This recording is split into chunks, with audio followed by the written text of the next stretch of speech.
the great thing about being semi-successful in this industry in your 40s is that I don't care what people think of me anymore.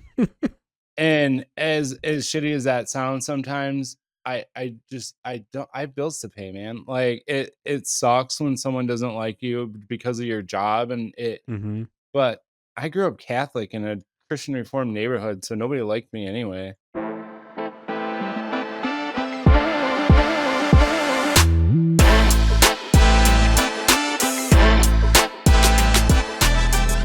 Welcome back to another episode of the podcast, asking the question that we ask 1,000 times a day, but it's time for recruiters to start asking themselves, is this still a good time? I am excited for my guest. I'm always excited for my guest because I only invite cool people on the show, I suppose. It is someone who I've gotten to know pretty much only online, which I guess is most of people these days, who I think shares a lot of recruiting ideas similar to mine. You will see in a lot of the same battles online. You might see with some people also working on a book that we're gonna get into. But we're gonna dig into a lot of stuff, and I think if you don't know Richie, you will by the end of this, and you want to go follow him. But Richie Lampani is here today. But before we get started, Richie, I always just need to know: is this still a good time? Yeah, it's still a good time. I did forget about it, but it's still a good time. Yeah. See, that's like. And that's another thing we deal with like 1,000 times a day. People make fun of us for asking that question, but it's amazing how many times you can tell that it's not actually still a good time. And Alan, our producer, was late. He forgot about to give the notification. So this really is not a good time for anyone today. But I'm excited you're here. I want to dig into a lot of things. And I think that like you're someone who is not known enough for some of the funny things that you do. And obviously the good recruiting work, which it takes to get on this. But, I always start every episode I like to do what we call our breakdown because recruiters are always on the verge of a breakdown, No. and dig into like the thing that really matters. And what I think is interesting and why I wanted to bring you on is you have a book coming out soon, Mhm. Head and Heart, Winning the AI Recruiting War. You've also recently gone through a job search and Mhm. landed something. And Right. I think that's something that like recruiters all get because most of us have in the last few years. And I think a lot of the shows talk about sort of like practicing. But as the person, right, who I guess this was me for a while, but I haven't had to, but as the recruiter I know who most recently sort of landed and went through the job search, what's it like out there? How's the It's job market? awful. It's awful. And I'll tell you the one thing about this search that was different than any other is I have never since I worked at TGI Fridays, I have not applied for a job. So, Hmm. I mean, I did here and there sporadically, but not where I needed a job, right? So this was the first time in my recruiting career since the very beginning that I wasn't headhunted into another job. So it was new for me, and I had been preaching it and talking about it online for a while. But when we decided, because Amy and I own the company together, I own less now, but when we decided this, one of us needed a salary. I was like, holy, I haven't done this. I haven't gone out and built my own job search and actually seen what it's like. I know what it's like because I get all the applications, but not on this side. So Hmm. it's bad, especially for recruiters. It's really, really bad. Yeah, I think that's something that like if there's a recruiter listening out there who like hasn't gone through the job search in the last few years, just like congratulations, Yeah. amazing work on your end. But I think that's something that makes it so important for the work that we do. Honestly, I think like if you're gonna make a post on LinkedIn or talk about hiring or anything like in public, and you haven't had to find a job in like the last 3 years, you need to kind of shut up a little bit, Yeah. because it's so different. And Mhm. just for some context, for anyone listening, so you said Amy, you kind of run it. So you and Amy, you're have been running Underground Admin, right? So you've had your own staffing firm for a while. Yeah, well, Underground Admins was started by Amy well before I got along or it came along, and then, it was HR and compliance fractional work, and, I came in she was a contractor at the place we all got laid off at, and she already owned that, and so a bunch of us got I always say quiet fired. We were a big group left involuntarily without any notice. So she added recruiting to her existing company and gave me Hmm. that to run. And they still have, I think there's 6 women and 1 guy left there. They still have contracts. There's not as much going on, but it's the market.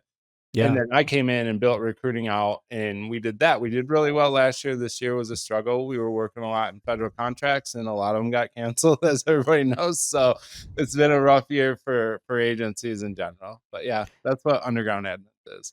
Yeah, I think that's really interesting too because, um, right, we talk a ton on this podcast. I'm pretty sure the only people we've even had as a guest are either internal or like their own like fractional work, right? But I started my career in agency, and I think most Right. recruiters have for the most part.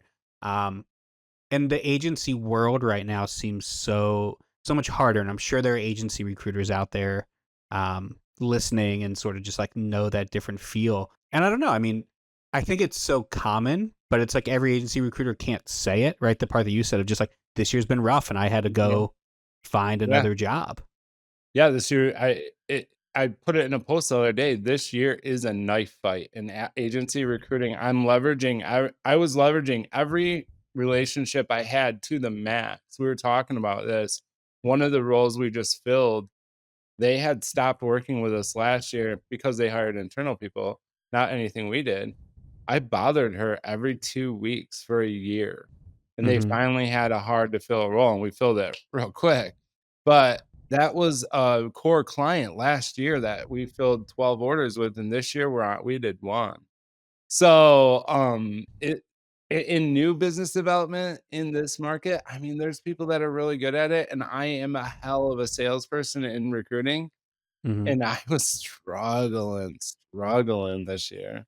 Yeah, I'm assuming it's just a combo of uh, right? Companies aren't struggling to find candidates, No. and kind of the budget's getting cut. I almost feel like, and I don't know if this is something you guys offer. This is its own tangent, but I thought about this before. Like, it almost feels like an agency would do so well getting into a company as like we will go through all your applicants for you Mhm.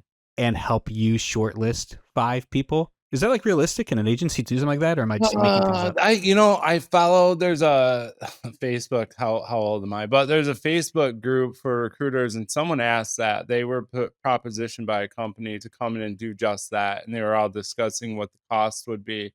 And for me, let's like realistically, why wouldn't I just hire a contract recruiter? I mean, I get it. There's Yeah. some people that don't know, but like my current situation, well, I know we're gonna get to this, but I'm the fractional lead talent consultant. My whole job is they don't have any recruiting set up at all. So I could have came in, I went and gone in and offered something like that. They get a well, now that I set it up, they get a fair amount of applications. Hmm. But then what, right? If you don't have someone that knows how to sort applications, then after you do it, who's gonna get it to the hiring manager and everything down the road? Just I guess company size matters in that. There's a lot of Yeah. nuance in that question. So Yeah, for sure. And it was something I always suggested to the person running the agency where like I started my career because I know they've been struggling, like mhm. all agencies, and like I've like said that several times, and he's like, "Yeah, we pitched it to companies, but they don't really want it," and it probably is for that reason. It probably is just Yeah, like they bringing wanna in not contract. think about it once they get it. Like if I'm gonna outsource my recruiting function, I don't wanna think about any of it, not Hmm. one piece of it. So yeah. Yeah. Yeah, it's something. The à la carte services will probably be big in coming years. I don't know if we're there yet, though. Yeah, that's like the question we have. Everyone who's on here is always just sort of like, "What is the future?" None of us know. We're all just like, "Is it a world where no recruiters work anywhere and we're all fractional?" Or Maybe. It's for sure gotta get back to the virtual or the handshake, but we'll have to figure out how to do it better virtually. That's kind of what I'm looking at. It's like the movie, with Justin Timberlake and Mila Kunis, how she's actually walking him into interviews, went out, sought him out. I think hmm. we'll get back to actual headhunting like that. Yeah. Because and even in my book, I talk a lot about the middle of recruiting is dead and dying. It's dying and dead. So everything we're doing, sorting, submitting, if you're not a person that can do a screen and actually understand what the person is saying to you, if you're just nodding and going, okay, okay, okay, and maybe taking some notes or have your recording on, and you give that to a manager, what's the value? Yeah. What's the recommendation you're making? Are you just saying, I screened this person, this is what they said? Or I screened this person, this is what they said, and this is what I think. Hmm. So if you're not thinking about it and it's just automated, it can be automated. So Yeah. And that's such a thing that like we always talk about, right? On the pod and the newsletter, all of this just kind of like recruiters have been almost told for so long that anyone can do the job and have sort of let it become that level of laziness Mhm. for a lot of them that just like, no, like you are supposed to be the expert and the advisor and the one kind of helping give suggestions. And if you can't do that, whether it's on tools to implement or what something about a candidate, right? And you are just like, I talked to this person, they have the 3 years you wanted into this, like, Yeah. yeah, like No, it's anyone can do everybody. that. Yeah, right. Yeah, they have 3 years of C sharp. Cool. Like, Yeah. Um, yeah, and I think that I got into it on LinkedIn with somebody a while ago. It was the founder and one of these AI tech bros that like I uh make fun of all the time, who just like his whole post was like, I was a recruiter for 4 years and every interview I did was pointless. All I did was sort of like nod along. Exactly what you're saying, right? Just sort of right. like my job was to talk, check boxes, and move forward. So I invented a software to replace recruiters who's going to do this. So I was just like, well, you were a bad recruiter and Right. you just Yeah. you built a software to replace yourself. Yeah, you Like, outed yourself. You had no idea what you were doing while you were doing it. So now why are you the expert on it? That's a lot of these people like, I was in this for this many years. Okay, well, you're probably shitty at your job then. yeah. So, and that's the reality of it. Yeah, I need to be a subject matter expert on what I'm doing, but recruiting is that subject all of the time. So I have an awful role right now. I had to learn it. So Hmm. before I jump on the phone with people, or I say up front, hey, this is a really new thing for me. Can you walk me through it? And it ends up being a better screen. But if I'm calling and saying, do you have 10 years of facility services, blah, blah, blah, security, and they say yes, I'm not doing my job. Right. So my job is to learn as much about the job, the team, the culture, and everything before I get into that screen so that I can ask good questions and know if my manager is going to want to hire this person. It's not to check the boxes, or right now there'd be a lot of people that my boss would be interviewing or my client would be interviewing because a lot of people out there check the boxes. So now it comes down to, are you good at your job? It's a weird world right now. It's Yeah.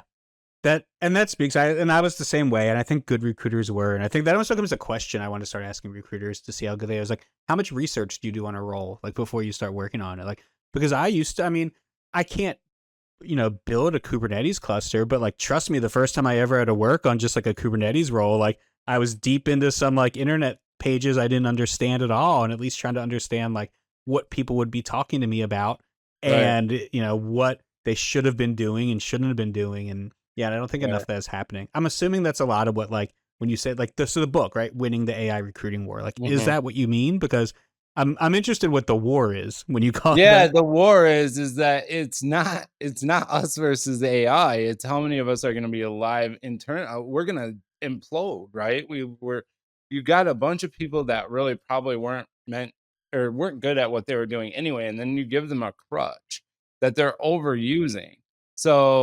So if I'm a bad recruiter and I can put into Chat GPT, I need to recruit for this role, write me a template to send out. Now I don't even have to think about what I'm writing at all.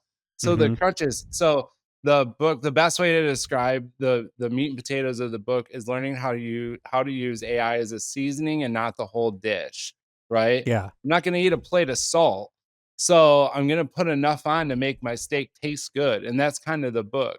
It's a clickbaity title, right? It was actually a Chat GPT suggestion off of the original title, but that's the thing is like we don't even know, we don't have the the results of what AI is going to do to any of the We have job no market. idea. We We're all don't know the pretending. right, and we don't know the real cost of it, both financially and our brains. At the Mm-hmm. end of it, the social impact of it, how much of this stuff is even legal, really? I mean, Yeah. there's not systems for compliance on this. We're going to see a lot of lawsuits down the Yeah, line, right? We've yeah. seen one, right? There's one in the works, and it's a big one with the Workday lawsuit. But like, Mhm. yeah, that's a realization I've talked about this a few times that I came to at HR Tech a few months ago. I was talking to all these vendors, and I was only there like I was speaking, and I was there as like a media person. I'm not there to make any purchases. Right. And but I'm asking them like, oh, like how does it do this? What guardrails do you have in place? Like how is it trained? Right, and all these AEs there are just like, well, it's just the latest Right. LLM that are, and they're just Right. like, they don't know. Like, they just like have their buzzwords. It's like, Right. this could all be illegal. And then they're talking to like HR directors who've been at the same company for 34 years at like a meatpacking plant. No insult to meatpacking plants, but just like there is a meatpacking plant. And then they're just like, okay, so implement this because you say like it's fine to go. And Right. just like, you're all going to get sued in 10 years. Right. Like firing full resumes into ChatGPT and saying, "Does this person fit?" is probably not the best Yeah. use of One day AI. there's going to be a leak of so much Right. information and like, Yeah. Well, Richie Lampani sent 2,000 people's information into the universe. Like yeah, that stuff bothers me so much, and I know, I'll take a part of a resume and I'll say, "Does this make sense?" But I will not upload a whole resume because it's not my information. Like, yeah, they right. shared it, but I shouldn't be that. That's crazy. So a lot of this stuff, even with ATSs, I don't know who's in compliance and who's not. It's hard to tell. There's so much stuff going on. I do like AI in ATSs wherein it helps, but I don't like the full automation. I've never liked full automation. Hmm. I don't think we're gonna last if we stick with that route. Like, I don't know, have you practiced on any video AI screen things? I have. I've played with a lot of them. I like to make videos of myself doing it too, and then Oh, post. okay, okay. I post them like they're real interviews and make the internet furious. Yeah. But like, no, I like to play with them and like do real interviews and try and break it and just like, because that's my thing, right? Is I play around with all these tools. Like, I take every sales demo, not every sales demo, but I take a lot of demos. I'm just like, yeah, let Mhm, me touch your tools. Like, I want to see this stuff. mhm. Because yeah, I think we have to get it. And yeah, it is funny, but somehow everyone's an expert on it already as well, Mhm. which I think goes to even sort of the next part I always like to get into in the podcast, which is what I call recruiting in the wild, which is where we just talk about some of the wild things happening out there in the space and what people are saying. You are so a lot of times I bring something to recruited in the wild of just like, have you seen this person who wrote this or did this? But Mhm, sometimes if I asked you if you have like a recent in the wild thing, and it can be about AI or recruiting or mhm. whatever, but someone on LinkedIn who just did something recently. If there's something you saw that's just like on your mind right now. Like, I don't know, I Oh, saw something about somebody said it's always see, with it's always LinkedIn, recruiters. it's always recruiters saying wild stuff. So, my content is typically reactionary, as Mm-hmm. I try not to, and I don't even scroll LinkedIn that much anymore. I'm busy. But it's always something like someone the whole "Don't answer the phone, hello," that happened a while back, that Yes. one. But Mm-hmm. then I think Amy posted and I looked at it. A recruiter said they don't accept PDFs. And I'm like all this stuff, like my post today, all this stuff we act like we worry about, and I don't have time in my day to go through and say, "Oh man, this person did this funny," or they sent me a Word doc instead of a PDF, or if they're qualified, they're qualified. Why do we have to make it so complicated? And that's really the thing that's been bothering me lately is are recruiters that have jobs making things complicated to make it seem like they're busier so they don't Yes. lose their jobs?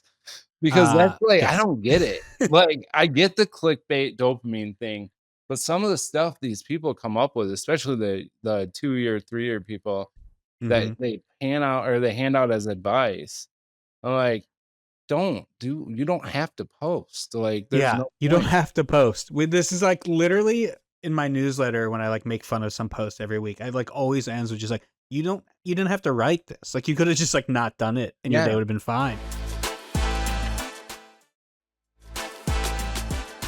But I think it's the combo, right? It is the dopamine, of course, because a lot of it's just clickbait, like my post spread me around. No. But I do think there's a bit of, and I think it comes back to like recruiters in general feeling disrespected, right? Nobody really Yeah. likes Well, us, fair. Yeah. internally and externally. No one really likes us, Uh-huh. and I often compare like recruiters, especially ones that aren't that great, to like hall monitors.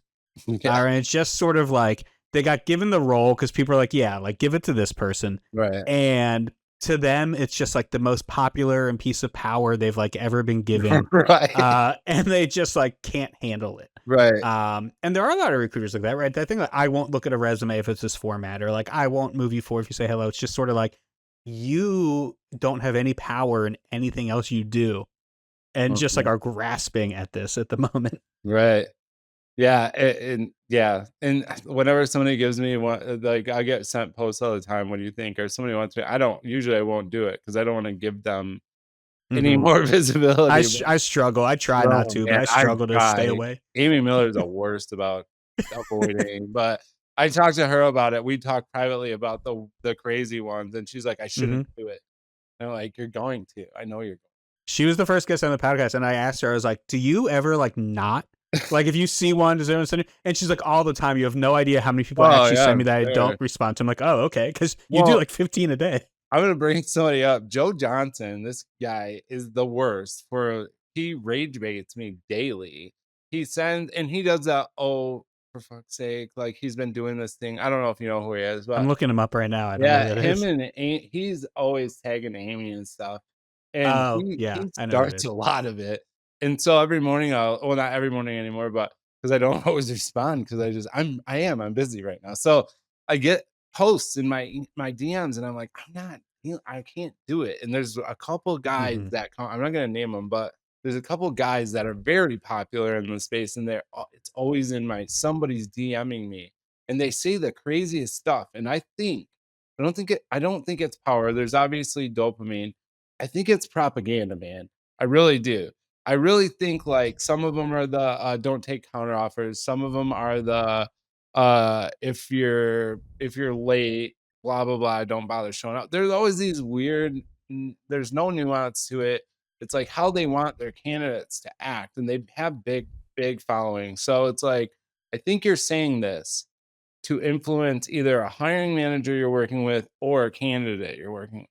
Like someone's considering a counteroffer, you want them to say no. So then you go into the counteroffer, you're gonna get fired in 6 months because as soon as they know you might leave, they're gonna look for your replacement. Okay. Robert has been saying that since well before I ever started there in 2011 or whatever it was. And it's propaganda so that candidates don't even think about it. I mean, this is all psychological stuff that a marketing department came up with a long time ago. And now you got these people out there that are like, oh man, my candidate's taking the weekend to think about a counter. I better post this crazy thing on LinkedIn.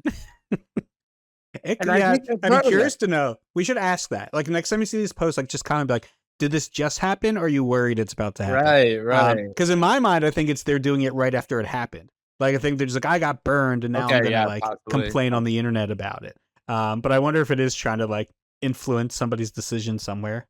Yeah, I Like, mean, I want I'm not guilty of it. I mean, I wouldn't do that, but there's been times where I've been like I had to fire a client last year and I never did it, but I wrote 20 posts blazing this guy. It was yeah, one of our better clients.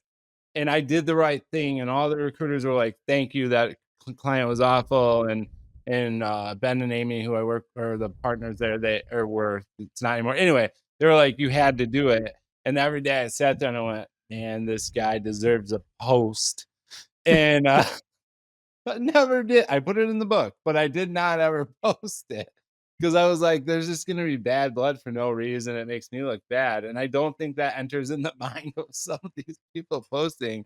And it's a couple of guys in particular. I know I have they're like my arch nemesis. They don't know it, but I can't stand it when I see them. I don't follow either of them. hmm Intentionally avoid it, but it's one of those like it's just gonna be a negative thing, so I try to avoid it. And I just think that someone should sit them down and say, "This looks really bad for you. You shouldn't keep if doing they're that." get a lot of them just do not care because they're getting the attention that they want and the followers and whatever comes with it. Right, and that's the issue with all this stuff. I have arch enemies as well in this space. What's really funny is I wonder if they know you exist. And I say Well, that because one like, does for sure because he okay, DM'd me. But I yeah. I had an arch enemy in my head for a long time. That was just like, oh, like I hate their content and they know it. I'm always calling them out and blah blah blah. And then I wound up going to the same event as this person. Mhm. Um, and like they came up to me and introduced themselves and had no idea who I was. And it was like the most humbling moment of like my life. That's And I was hilarious. just like in my head, I just like had this whole rivalry build up. And in there, they had no idea and they had never even like heard of me. So she's like, all right, I'll keep that in mind next time I build one of these stories up in my head about That's somebody. hilarious. I mean, I when I go, well, not anymore. I don't have a nemesis or arch enemy at this company, but I used to an agency. I'd build that up in my head too. Like there's this guy Trevor at one of the last places I worked, and he wasn't a bad recruiter. He wasn't a good recruiter, but it wasn't a bad recruiter. But he tried to tell me how to do something, and in my egotistical recruiter mind, that was offensive to me, right? Because I had Mhm. 10 years and he only had 2 years, and he wasn't right. But I could have laid off. But every time somebody would say, "Well, Trevor says this," I'd be like, "Trevor," and I said that quietly on purpose. But he didn't know we were having this battle until a meeting when one of the managers was like, "Well, Richie doesn't like Trevor," and Trevor's like, "What the hell, man?" Mhm. Like, but we got along later until we didn't. So, and I actually have worked with his ex-wife a couple times since. She's a very nice lady, and I understand why I had animosity for this guy in retrospect.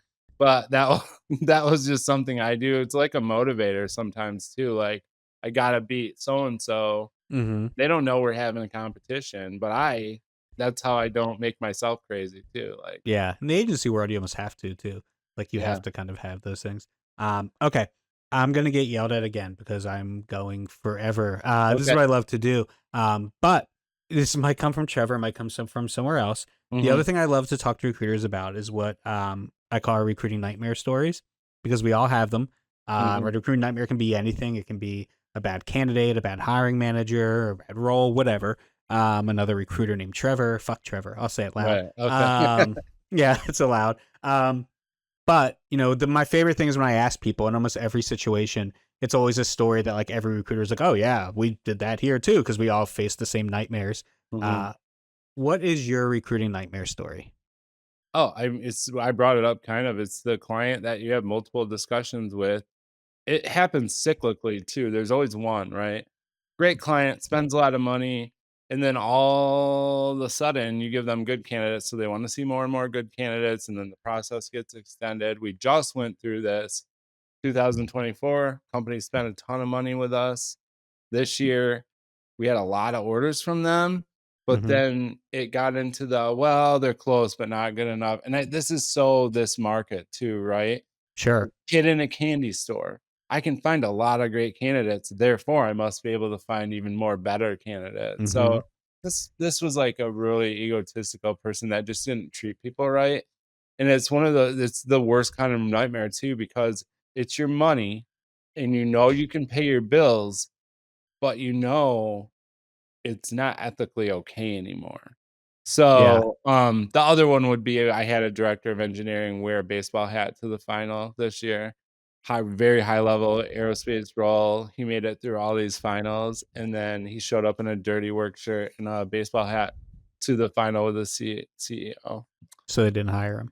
They did not, and they were very offended, and it was our fault. And I was like, "We prepped him like 10 times." Like, there was a lot of interviews for this role, and Yeah.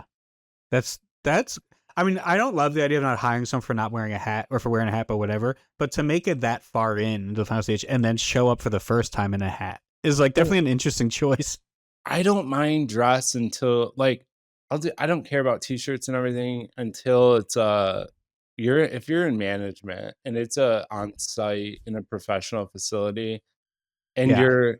you're not 20 years old anymore, like there's something to that. Like you're interviewing with a CEO Mm-hmm. or a almost C-level position, you probably should know to dress appropriately. Yeah, you have to know context of the kind of company it is Mhm. and who you're meeting with, right? Like, Right. is this a startup CEO that you know is going to be in some Yeah, yeah. graphic T-shirt when you get there? Right. Uh, but Or yeah, is it a that's what I mean. It's wild to global? make it like 10 rounds in, like this person did, and Oh, then be like, yeah, all it right, wasn't now but I'm going ma to dress yeah, bad.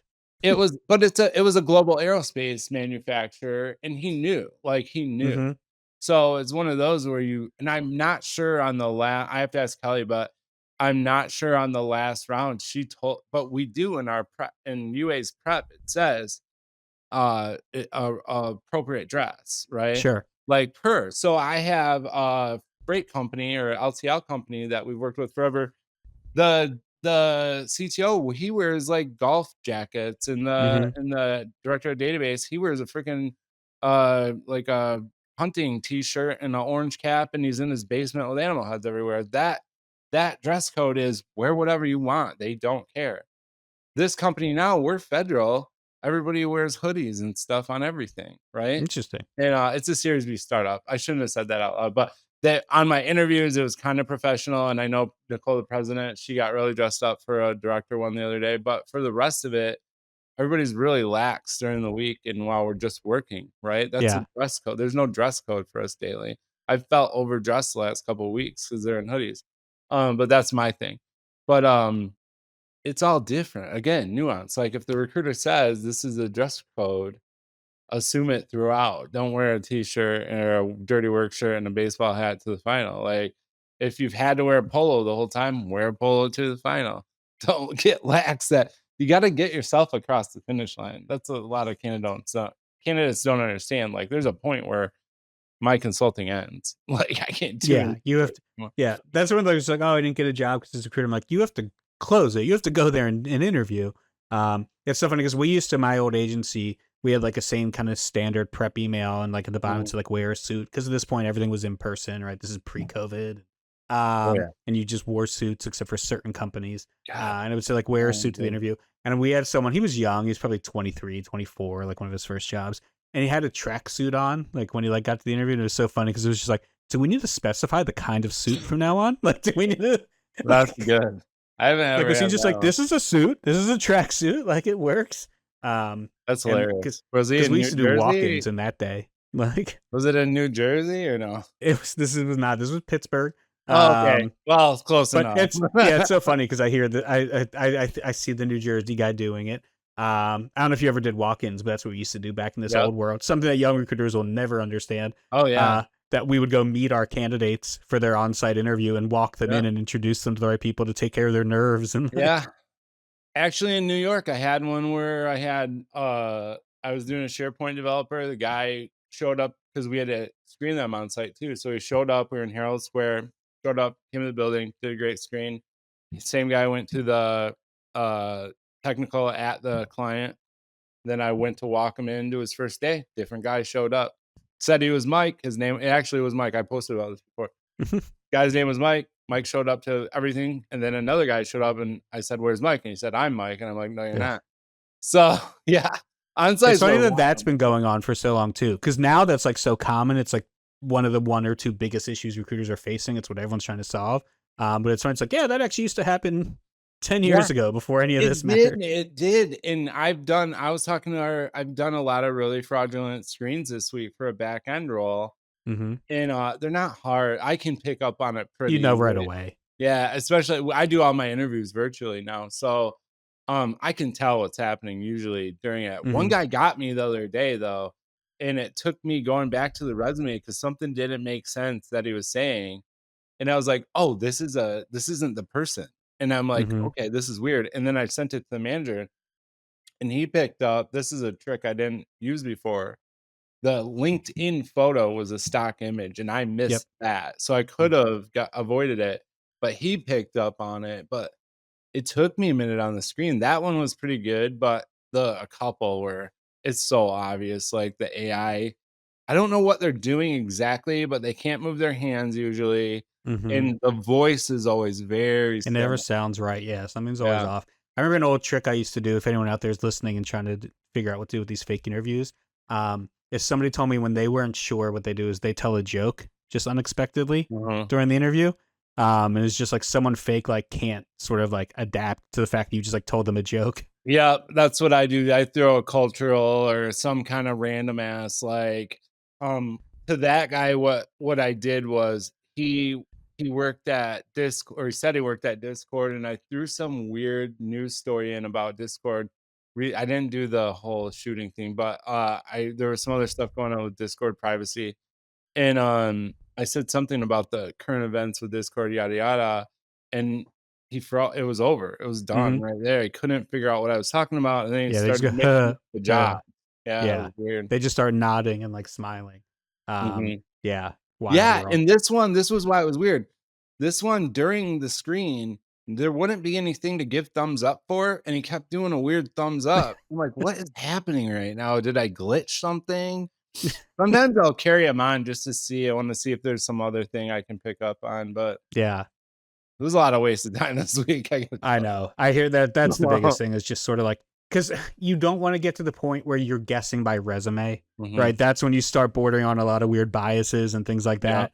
Where on the resume, you're like, no, this is probably like a fake person who's kind of coming, just like, Right. but it's hard because it's almost always like when you think it on the resume, you get there, like, it is another fake interview. Right. Like, There used to be a kind of a form resume that they would all send out in that, like, when they were more fraudulent, and they've gone away from that. There used to be that resume that was always the same 5 companies, and then, it'd be like McKinsey, Tata, and something else, and mm-hmm. then they'd have weird bolded words It's everywhere, always and then bolded. every tech skill in the universe was on the resume, and Mm-hmm. that was pretty much you always knew it was gonna be. I've called them, like, it always ends up how I think it's gonna end up. These were very good, well-written resumes for the most part. Yeah. Yeah, someone put some time, and it was probably 5 out of 20 I selected to screen that were Mm-hmm. completely fake. Yeah. So, yeah, it's a weird world. The final thing I always like to ask, right? The reason I started this podcast and newsletter is because of what I sort of alluded to earlier, right? Like right now being a recruiter is hard, right? I nicknamed this the for recruiters hanging on by a thread, because just like right, everyone hates us and the internet's against us and internal and external, and we can barely keep our jobs and all these other things. So, building this sort of place for people to hear and talk about is important to me. ISU is someone who's been doing this a long time, right? And obviously had to go back to work from sort of their own thing as well and find Yeah. things like, how do you cope with this right now? Like, how do you build a community and sort of cope with what it's like as a recruiter these days? Oh, well, I did talk about this a little bit on interviews too, but the great thing about being semi-successful in this industry in your 40s is that I don't care what people think of me anymore. And as shitty as that sounds sometimes, I don't I have bills to pay, man. Like, it sucks when someone doesn't like you because of your job, and it Mm-hmm. but I grew up Catholic in a Christian Reformed neighborhood, so nobody liked me anyway. And I'm used to it. But no, honestly, like, I do have great friends, but I've connected with people that are like Amy Miller and you and Adam Posner and Sean Hervey that are Mm-hmm. like, we're it's not a bunch of the like biggest influencers in the world. I mean, Amy's pretty big and you're pretty big, but um and Aaron from Tesla too, or PDW now. It's Yeah. smart people that know what they're talking about and are going through the same stuff as me all the Yep. time. So that's what gets me through it. It's not buddying up with some Chad recruiter that doesn't know what he's talking about and bitching about candidates all the time because Yeah. it's always been the same. It's just a little bit more in your face Out there now. now for everyone. Yeah, Yeah. like people don't Yeah. like us. It is what it is. And when somebody says recruiters are idiots on my post, somebody just did it the other day. I said thank you. Like, what do you? I'm Yeah. not gonna argue about it. Yeah, there's a lot of idiot recruiters out there. I can't do Yeah. anything about that. So how I to can, idiot every jobs. yeah, exactly. Yeah. Like people love nurses, but trust me, I used to I used to do nursing school sales for like middle of nowhere like nursing schools. Trust me, there were a lot of nurses that I'm scared that we're going to graduate those programs and become nurses. Oh yeah. Um, that's every job, but Yep. like, yeah, and I think that's so important, right? And that's what it is. You mentioned people you make those friendships with, and I just came off of these 2 months of traveling nonstop to events and like just like seeing people in person again and like remembering like, oh yeah, we're all doing this, like we're all dealing with it, right? You talk about 5 fake candidate interviews and every recruiter listening to this podcast is probably like, yep, I had the same thing happen to me. Like sometimes we forget that because we can be so isolated in our own company, Mhm. that like, yes, on LinkedIn there's a lot of noise about recruiters, but there's also just like a lot of recruiters out there doing all of these same things together. Yeah. We also tend to perpetuate all of that too.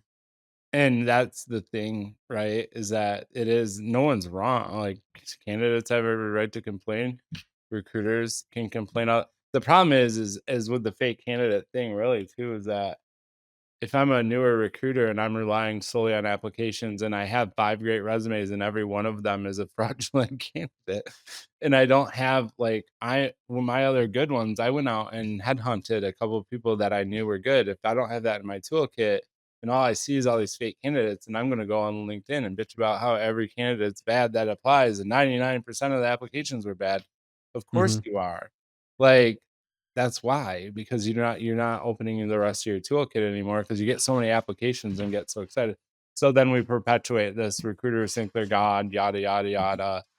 Well, we got to do it. This market's just this is what's going to happen. It happened in what? It happened a couple years ago. It happened, I'm sure, in 2008. I wasn't part of it, but It was just so different at like those times too. Like, yeah, it's because in cyclical. 2008, nobody got just like bombarded with like 1,000 applications from the internet that day of No, people looking for remote work. Right. It's just sort of oh like no, each weird market, I think, has their own tough things to deal with, and we'll figure this one out. And mhm. then in 10 years, right, some new thing's gonna fucking happen Mhm. where like it's just gonna be like literal robots running this stuff, and like they're gonna be posting on LinkedIn about how dumb humans keep applying for their jobs, and Yeah. like it'll just be the Hashtag next clank, cycle. hashtag clankers, right? Uh, anyway, yeah. Sorry. Yeah. Awesome. This is great. I'm glad we're able to sit down. I know you're also very busy with Mhm. your job. Where can people find the book? I know it's still on pre-order. Yeah, I mean, Is it right like through now, your website? no, it's I'm not. Amy's keeping that separate. So the pre-order stuff, I don't even know if I have a link up, but I'll put a link up on my LinkedIn and tag or feature it, and You've then posted it because like I have it I up. There's kind just of like a posted PayPal it. page. Yeah, there's like all the ways to do it, and then I do a strategy session and stuff with people like job seekers. So that's been Yeah. fun. I'll Um, post the link in the show notes as well of okay, sort of pre-order for the book. yeah, I do think it's a good read, right, for the people who like. It's that conversation we're constantly having of like, how do we work with AI, stop mhm, fighting AI, but also understand where we come in and what we're always right, going to be better at. yeah, Right, I think it's all the things we need to figure out together. So I right, definitely that's worth people reading. yep. And then the actual tentative release is November 30th for that. Yeah, I mean, Perfect. Awesome. Richie, I appreciate it. Follow Richie on LinkedIn if you don't. Watch him every now and then show up to tell someone they're being stupid, but also be too busy doing real recruiting to spend all of his time doing that. right. Sometimes I tell Amy Miller, like, I don't know if you even do real work. Like, do you even, like, are you even hiring, or is your job just like being on LinkedIn? Um, and she was the first ever guest, and I've had like 3 guests call her out since for just like I don't know how she does it. So appreciate the time, and we will see you on the next episode. Thanks, Mike.